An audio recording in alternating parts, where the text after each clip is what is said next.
마태복음 14장을 읽습니다. 마태복음 14장.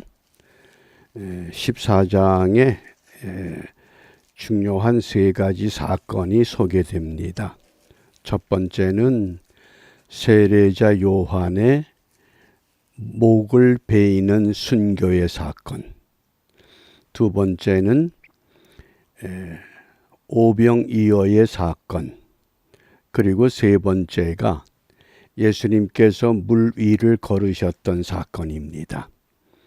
물론 마지막에 예수님의 옷자락을 만지기 위해서 많은 환자들이 찾아왔던 짤막한 기사도 있습니다.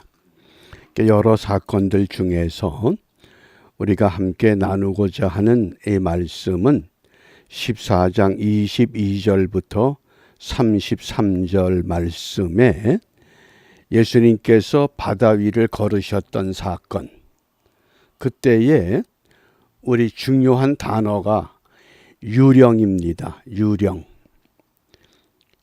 우리가 예수님을 믿는데 예수님을 정말 예수님으로 믿고 있는가? 우리가 예수님을 유령처럼 믿고 있는 것은 아닌가? 한 번쯤은 점검해 볼 시간입니다. 많은 분들이 신앙생활하면서 기도하니까 문제가 해결됐고, 기도하니까 응답 받았고, 기도하니까 일이 잘 해결됐고, 모두 이런 것에 초점을 맞추고 신앙생활을 합니다. 과연 그것만이 주님이 원하는 바람직한 신앙이었는가? 우리 오늘 본문을 좀 믿음의 눈으로 우리가 바르게 관찰해 보고자 합니다. 먼저 26절 말씀입니다. 26절 말씀을 함께 읽습니다. 제자들이 그 바다 위로 걸어오심을 보고 놀라 유령이라 하며 무서워하여 소리 지르거늘. 아멘. 지금 바다 위로 걸어오시는 분이 누굽니까? 예수님이십니다. 근데 그 예수님을 누구라고 생각합니까? 유령이다. 유령은 뭡니까? 유령은 한마디로 말하면 실체가 없는 존재를 말합니다. 유령은 실체가 없습니다. 그러나 예수님은 성령이지만은 실체가 있습니다. 그 차이가 그겁니다. 영적인 존재 같은데 귀신이나 유령이나 마귀는 실체가 없습니다. 그러나 하나님은 실체가 있습니다. 그것을 육신의 몸으로 우리에게 분명히 보여주셨습니다. 그래서 제자들이 그 바다 위로 걸어오심을 보고 놀라 유령이다. 예수님을 유령이라고 볼 수밖에 없는 상황입니다. 우리가 예수님을 믿는데 예수님을 유령처럼 믿을 수 있다고 하는 근거가 되는 말씀입니다. 그러면 왜 유령이라고 생각을 했느냐? 여기 오늘 이 본문에 보면 본다는 단어가 두 종류가 있습니다. 26절에 이 보고, 이 단어와 30절입니다. 30절, 바람을 보고 무서워 빠져가는지라 소리 질러 가로되 주여 나를 구원하소서. 예수님을 유령으로 보았다. 그때 본다는 단어는 아주 특별한 단어를 사용합니다. 우리 한글로는 설명이 되질 않습니다. 헬라어 성경에서 이 본다는 단어가 호라오. 이 호라오라는 단어는 하나님에게만 적용되는 단어입니다. 그러니까 예수님은 하나님이십니다. 하나님을 하나님으로 봐야 되는데 뭘로 봤습니까? 유령으로 봤다는 겁니다. 우리가 예수님을 예수님으로 믿어야 되는데 마치 예수님을 무당처럼 믿을 수 있습니다. 예수님을 유령처럼 믿을 수 있습니다. 또 30절에 바람을 보고, 이때 보고는 브레포라는 단어입니다. 브레포. 이때 브레포라는 단어는 경험으로 아는 겁니다. 느낌으로. 바람을 어떻게 우리가 봅니까? 바람을 몸으로 느끼잖아요. 경험으로 안 겁니다. 그때는 브레포라는 단어를 쓴 겁니다. 그러니까 하나님을 보는 것과 바람을 보는 단어는 전혀 다른 단어입니다. 바람을 하나님처럼 보면 안 됩니다. 이 단어가 분명히 먼저 구분돼야 합니다. 그러면 제자들은 하나님을 하나님으로 보질 못하고 하나님이라고 하는 실체를 유령으로 밖에 보질 못했습니다. 그게 제자들의 믿음입니다. 우리가 잘못 생각하면 예수님이 바다 위를 걸으셔서 놀라운 거기에 포커스를 맞추기가 쉽습니다. 이미 예수님께서 오병이어라고 하는 기적을 통해서, 이적의 사건을 통해서 기적이 어떤 것인가는 이미 많이 제자들에게 보여주셨습니다. 기적을 통해서 믿음을 깨우치고자 하는 것이 아니라 너희들이 믿음의 눈을 회복해야 된다. 바다 위를 걸었기 때문에 그것을 보고 믿음을 갖는 것이 아니다. 이걸 지금 깨우치는 겁니다. 내 문제가 해결을 받았기 때문에 하나님이 하나님 되고 내가 예수 믿는 증거가 되고 그것만이 아니라는 겁니다. 그리 아니하실지라도 외양간에 소가 없을지라도 분명히 하나님은 하나님이십니다. 그게 호라오라는 겁니다. 그러면 우리가 오늘 이 베드로가 예수님을 유령으로 생각했기 때문에 그 예수님을 향해서 어떻게 고백하느냐? 27절 보셔요. 예수께서 즉시 일러 가라사대 안심하라 내니 두려워 말라. 제자들이 막 야 유령이야 유령, 그러니까 안심하라 내니 두려워 말라. 그리고 제자들을 안심시켰습니다. 여기서 굉장히 중요한 단어가 있습니다. 안심하라, 내니 두려워 말라, 세 마디를 하셨는데 가장 중요한 게 내니, 이건 뭔고 하니 내가 나다 그런 뜻입니다. 내가 나다. 이 근거가 어디에 있느냐? 헬라어 성경에서는 에고 에이미라고 말씀을 했는데 이 근거가 구약의 출애굽기 3장 14절입니다. 모세가 가시떨기나무 불꽃 가운데서 나무가 활활 타는데 이상한 불입니다. 도대체 저 이상한 불이 뭐냐? 그때 하나님의 음성을 듣습니다. 누구십니까? 나는 스스로 있는 자 야훼 여호와, I am who I am, I am that I am, 에고 에임이 이게 똑같은 겁니다. 그러니까 예수님께서 에고 에임이 내가 하나님이다. 내가 물 위를 걸어서 하나님이 아니라 원래 하나님이야. 너희들은 자꾸 물 위를 걷는 것 보고 하나님이라고 생각하느냐? 병을 고쳤기 때문에, 기적을 행했기 때문에 하나님이라고 믿느냐? 그게 아니라는 겁니다. 내가 병이 고침을 받지 않아도, 내가 세례 요한이 죽임을 당해도 하나님은 여전히 하나님이십니다. 그런데 우리는 세례 요한이 목을 칠 때 그 칼이 부러져서 세례 요한이 목이 달아나지 않는 그런 기적을 보면 야, 하나님이구나. 근데 그 기적은 그때뿐입니다. 오병이어의 기적을 체험하고 야, 놀랍다. 다 잊어버린 겁니다. 기적이라고 하는 그 체험은 그 순간밖에 없습니다. 그러나 에고 에임이 하나님은 하나님이 된다. 이것을 확실하게 믿으면 이건 변함이 없습니다.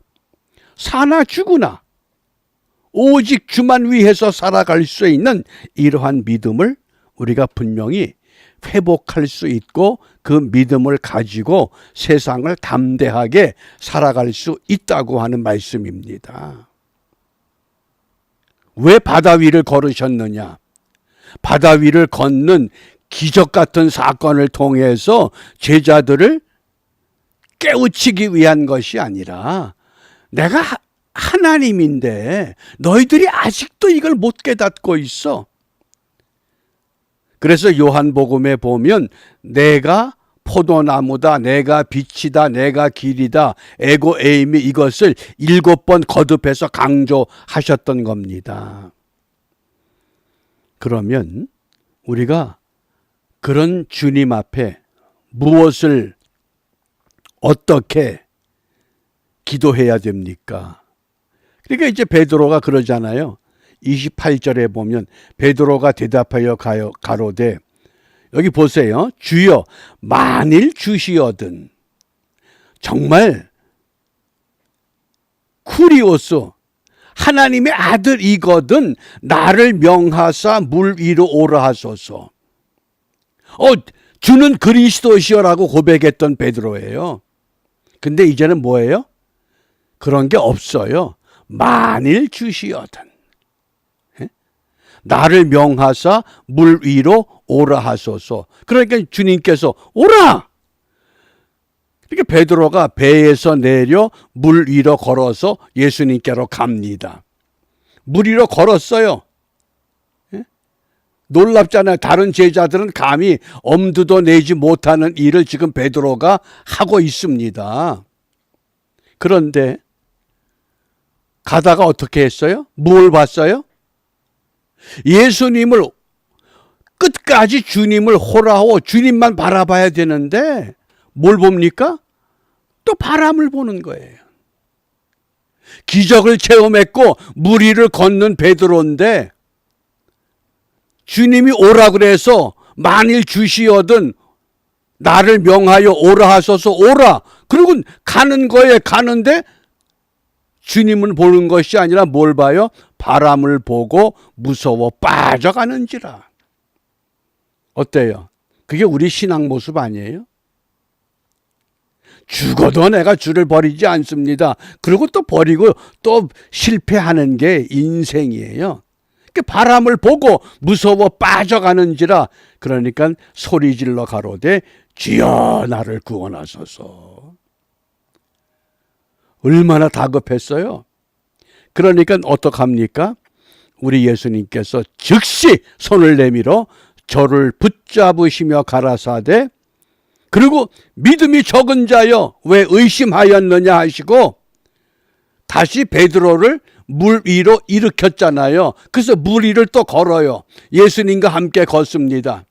물 위를 걷다가 물 위에 빠졌어요. 빠진 베드로를 다시 물 위로 일으켰어요. 그리고 다시 걸어서 어떻게 했어요?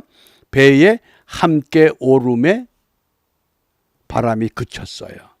무엇을 말씀하는 겁니까? 내가 유령이 아니라 내가 하나님의 아들이다. 내가 메시아다. 너희들이 믿든지 안 믿든지 너희들이 유령이라고 하든지 메시아라고 하든지 나는 항상 메시아다. 이걸 지금 강조하신 거예요. 그러니까 믿음이 적은 자, 그 뭡니까? 어떤 때는 주여 그러다가 만일 주시거든 그러다가 바다 위를 걷다가 또 빠졌다가 주여 나를 만일 주시거든 나를 구원하소서 그렇게 또 안 하거든요. 주여 나를 구원하소서. 그러니까 즉시 손을 내밀었어요. 베드로가 물 위를 2번 걸은 거예요. 처음에 걷다가 또 빠졌다가 다시 걸었습니다. 그리고 배 위에 올랐어요. 그러니까 바람이 멈췄습니다. 그 바람이 멈췄을 때에 어떤 현상이 나타났습니까? 배에 있는 사람들이 예수께 절하며 가로되 진실로 하나님의 아들이로소이다. 유령으로 봤던 그분이 뭐가 됐어요? 진실로 하나님의 아들이로소이다. 무슨 말씀이에요? 신앙의 관점을 완전히 바꾸라는 말씀이에요. 우리가 이제까지 예수를 믿었는데 정말 내가 믿고 있는 이 신앙이 정말 예수냐 이거예요. 어떠셔요? 예수가 아닌 게 너무 많거든요, 사실은. 그런 불합리한 요소가 우리들에게 너무나 많은 거예요. 내 기도가 응답되고 내 소원이 이루어지고 내 간구가 하늘 보좌에 상달되고 전부 자기 위주로 예수를 믿어요, 우리가. 그게 아니라 예수 중심에. 그래서 우리가 신앙이란 무엇이냐 하면은 예수님의 세계를 믿는 게 신앙이에요. 잘 기억하세요. 내 안에 예수를 끌어들이는 것이 아니라 내가 예수님의 세계 속에 들어가는 게 신앙이에요. 풍랑이 이는 바다 위를 걸으셨던 분도 예수님이십니다. 유령으로 보지 말고 주님이시다 그러면 바다가 잔잔했을 거 아니에요. 잔잔하지 않아도 두려움이 없을 거 아니에요. 근데 그런 믿음이 아니라는 거예요. 지금 우리 현실이 얼마나 어지럽습니까? 한쪽에서는 지진으로 인해서 많은 사상자들 때문에, 또 한쪽에서는 좌파다 우파다 이 소용돌이 때문에, 또 한쪽에서는 극심한 기독교의 탄압으로 인해서 말할 수 없는 정말 이 굶주림의 이 동포들, 이게 얼마나 불합리한 세상이에요. 그러면 왜 하나님은 이런 세상을 우리에게 보여주시느냐? 도대체 하나님 어디 계십니까? 우리가 하소연할 수 있잖아요. 그러나 하나님은 정확히 이 모든 것들을 예수님 안에서, 하나님 안에서 지금도 다스려가고 있습니다. 그걸 확신하면서 우리가 흔들림이 없어야 된다고 말씀을 하셔요. 어떻게? 그래서 우리 기도가 분명해져야 됩니다. 무슨 기도를 해야 됩니까? 주여 나를 구원하소서. 바꿔 말하면 주여 불쌍히 여겨 주옵소서. 우리의 믿음 없음을 불쌍히 여겨 주옵소서. 믿음이 없어요. 그러니까 주님께서 겨자씨만한 믿음이 있으면 이 산을 명하여 저리로 바다로 던지우라 하면 바다로 던지워질 것이다. 그렇게 기도하면 오늘 본문에 참 재미난 구절이 예수께서 즉시라고 하는 게 3번 나와요. 예수께서 즉시 재촉하사, 예수께서 즉시 일러 가라사대, 예수께서 즉시 손을 내밀어. 우리가 바르게 구하기만 하면 즉시 응답하셔요. 어떻게? 재촉하십니다. 일러 가라사대, 손을 내밀어 주십니다. 그래서 우리가 이 아침에 정말 우리가 하나님의 말씀을 볼 때 자꾸 우리 경험 가지고 보려고 그래요. 무슨 말씀을 이렇게 펴면 옛날 경험, 내 경험이 먼저 떠올라요.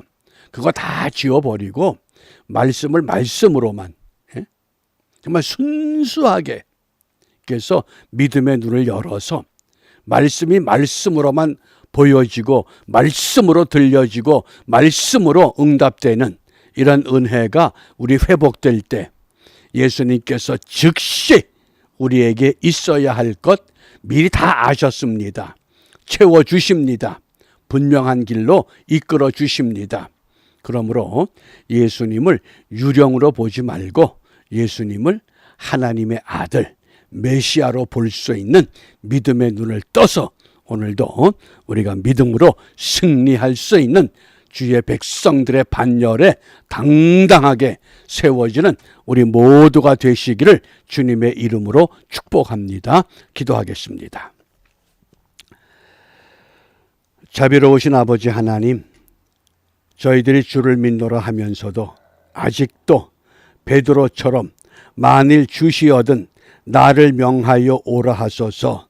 이렇게밖엔 고백을 하지 못했습니다. 비옵기는 오라 말씀하실 때에 무조건 순종하며 주의 말씀에 따라 나갈 수 있는 우리 모두 되게 하시고, 예수님을 유령으로 보는 것이 아니라 하나님의 아들이시요 메시아이시요 구세주이신 것, 예수 내 구주, 예수 내 생명, 예수 내 권세됨을 다시 한번 확신하며 그 은혜 가운데 승리하는 복된 하루가 되도록 축복하여 주시옵소서. 예수님 이름으로 기도합니다. 아멘.